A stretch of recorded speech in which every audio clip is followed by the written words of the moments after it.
Dozens of Iranian-linked websites were seized and taken offline last week, including Tehran's state-run English language channel Press TV. The U.S. Department of Justice claims the sites were sowing discord and interfering with the U.S. electoral process. Now, they were used by the Iranian Islamic Radio and Television Union and an Iran-backed Iraqi militia group, and they were allegedly in violation of sanctions for working without a license under a U.S.-owned web domain.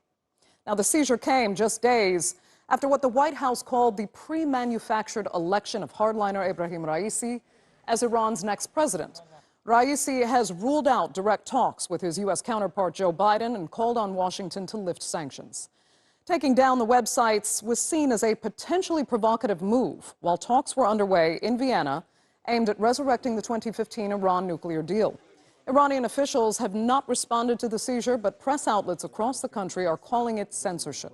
So, is it hypocritical of the U.S., the global champion of free speech, to silence websites? Or is it simply law and order as sanctions were violated? Let's find out what our panel thinks. And joining us from Washington is Matthew Brodsky. He's a Middle East analyst and senior fellow at the Gold Institute for International Strategy. And from London, Masha Alimardani. She is a researcher with the human rights organization Article 19, who focuses on freedom of expression in the Middle East. Thank you both so much for being with me. Matthew, dozens of websites actually associated with the Revolutionary Guard were shut down before, but this last round, 8 months after that original ruling, it was far more controversial, manifest really in the press coverage it got. Why was it then in the interest of the United States to do it? Well, look, support for terrorism, support that borders on genocide in Syria and Yemen and frankly, to overthrow American allies such as Israel and other Arab states that we're allied with. This is the goal of the regime in Iran, and of course, their propaganda outlets are very much complicit in going along with the furtherance of that goal. So it was in the United States' interest to close that down. Though I have to say, not only, as you point out, was the original action taken in October by President Trump far more expansive, this really doesn't do all that much. It really is something that the State Department has deferred all questions to the Department of Justice here, which had nothing more to add. So it kind of strikes an off-note key if you're looking at the overall harmonized effort of the Biden administration to get back into the Iran deal no matter the cost. And I'm talking about the nuclear weapons program, of course. Okay, let me just ask Masha quickly. I mean, Masha, do you think shutting these down really addressed some kind of national security threat? I mean, the interesting thing about what they did is, and contrary to what Matt is saying, I don't think it's working in the interest of the United States government at all, because if you look at what actual impact this move is having, and to just name a few, it's like slightly inconvenienced these websites. They've had to move over to the .ir domain. They're still there. They're still accessible within the United States. They just cannot benefit from the most influential domain on the internet, which is .com. And, this is just a minor inconvenience. Maybe their Google ranking comes down, but essentially they're still there.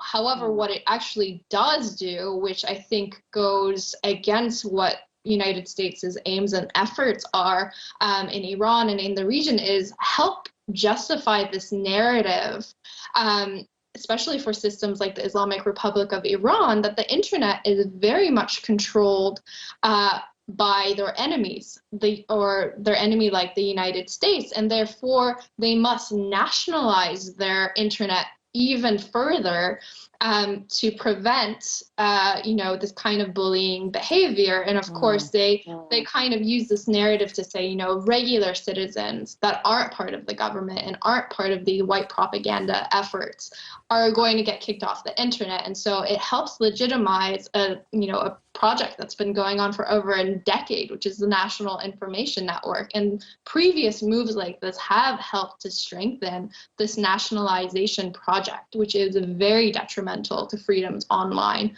And it is against, the values of the United States. Right. It does also give Iran an opportunity to kind of showcase the United States, as an anti-democratic force that they say actually they crush freedom of speech.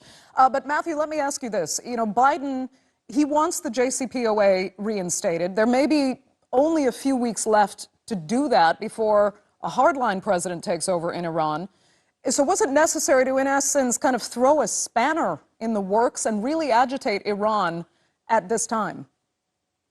There are many theories why the U.S. did this right now, ranging from this is just non-coordinated efforts across different departments in the U.S., and this is a holdover from a policy from the Trump administration. The other one would be it's in response to Raisi being elected as president, who is, of course, responsible for killing thousands and thousands of Iranians and is a designated terrorist, according to the United States and others, and other theories. But it's really uncoordinated. It doesn't really change the fact that Biden is willing to get back into the deal and wants to very badly.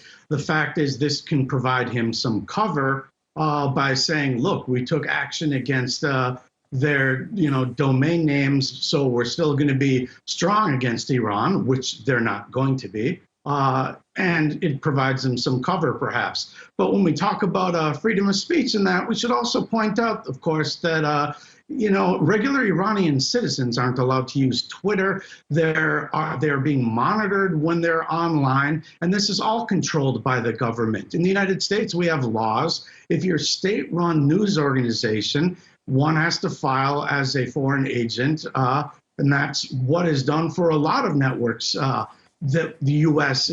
has a disagreement with, mostly for the benefit of Americans, so that they understand viewpoints are not really open for discussion as much as they're representative of a regime. Iran is an extreme case. I mean, let me just ask you quickly, Matthew, if they had filed for that license and got it registered as a foreign agent, do you think they would have stayed online? I don't know, because this effort seems so out of character for what the United States is trying to do. The Biden administration is going to get back into the nuclear deal and is simply looking for ways that he can sell it domestically. So it may have worked or it may not, but the fact is these outlets are back online really quickly. This is a different way of being able to show Americans. If they go on the website and it says .ir rather than .com, then it makes Americans question the news outlet as an additional step, aside from it just saying underneath the YouTube bar that this is a Iranian state-sponsored network. I think it was pretty clear that it was an Iranian site, no matter what the domain was. But Masha, let me ask you, a lot of people would say the United States never properly understood Iran. So websites like Press TV kind of gave at least some insight into what Iran is thinking. Even if it is, in a sense, propaganda, and it might not be the best quality or the most convincing, it was still more of a service, really, than a threat. And now that information has been taken offline, and those who tend to watch channels like this, they tend to watch various international news channels and have critical thinking skills. So was a service and a good source of information lost? I mean, I think this framework is not accurate. I mean, the information is still there. It's still accessible to Americans. And I mean, one thing we should look at, first of all, it's America was within their rights to do something like this. They have jurisdiction over .com. It is, a U.S. domain. So they could do it. And how they justified this, however, is quite problematic, especially if, you're someone who studies and follows disinformation and propaganda.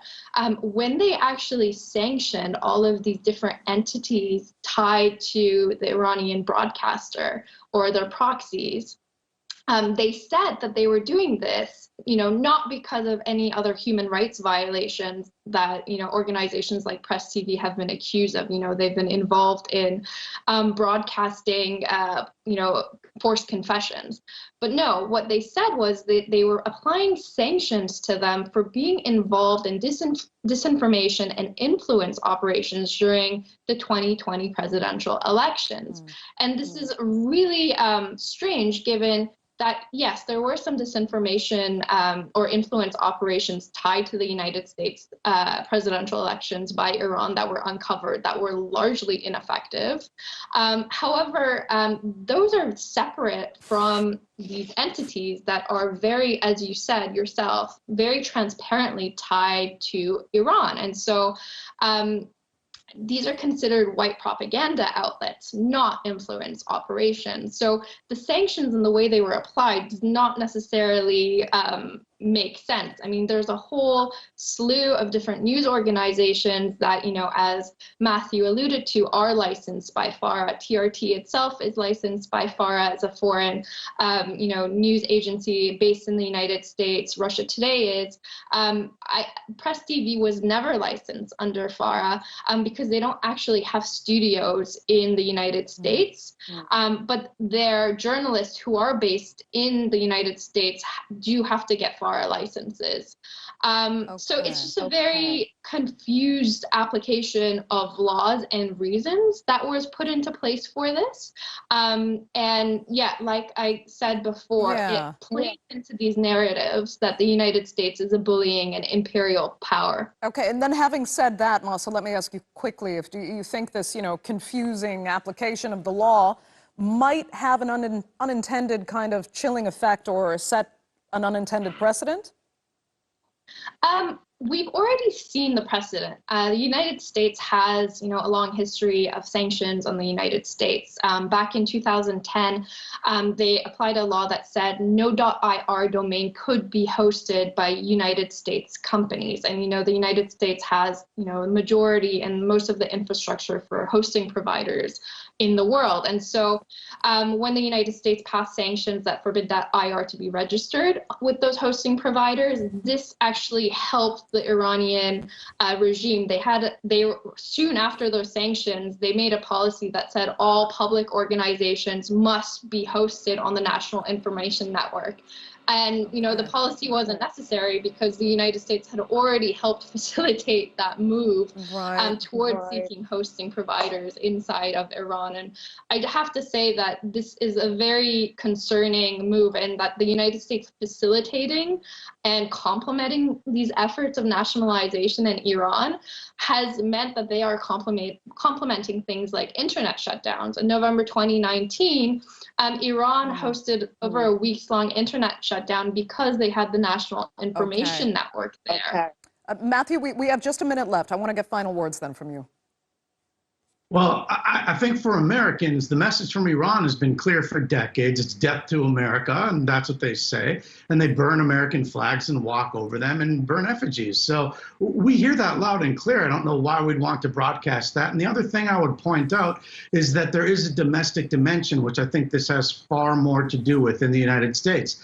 And that's the fact when you have a Democrat administration that is essentially working with social media to keep Republicans and conservatives off of social media networks and to claim that everything is disinformation from American citizens, then it looks really bad when they've allowed, say, Khamenei from Twitter, for instance, to keep saying, to be calling for genocide against Jews and Israelis and Americans, and to make those kind of calls. And to leave that untouched is just a bad look for the Biden administration. This was rolled out sloppy, and as you both have pointed out, doesn't seem to be well defended. It's not part of a maximum pressure campaign. This is part of a maximum concession campaign, and it doesn't seem to make sense. However, it is rather justified. Masha, 30 seconds. I saw an eyebrow go up. Go ahead. I mean, this conflation of the Iranian system with the Iranian people is, I think, one of the biggest policies that we saw with the maximum pressure and Trump policy, and I think what Matthew is trying to defend. Ultimately, we need to see how these policies and this kind of pressure affects the Iranian people. And from all of the, posturing that the United States, even the Trump administration, did about caring about the human rights and, internet freedom of the Iranian people, all of these policies, the rollout of these website policies, the sanctions policy that Trump defended and promoted, these all contradict those values of actually supporting individual Iranians. Okay, Masha, I will have to give you the final word. We are completely out of time for this segment of the Newsmakers. I'd like to thank both of our panelists so much for being with us.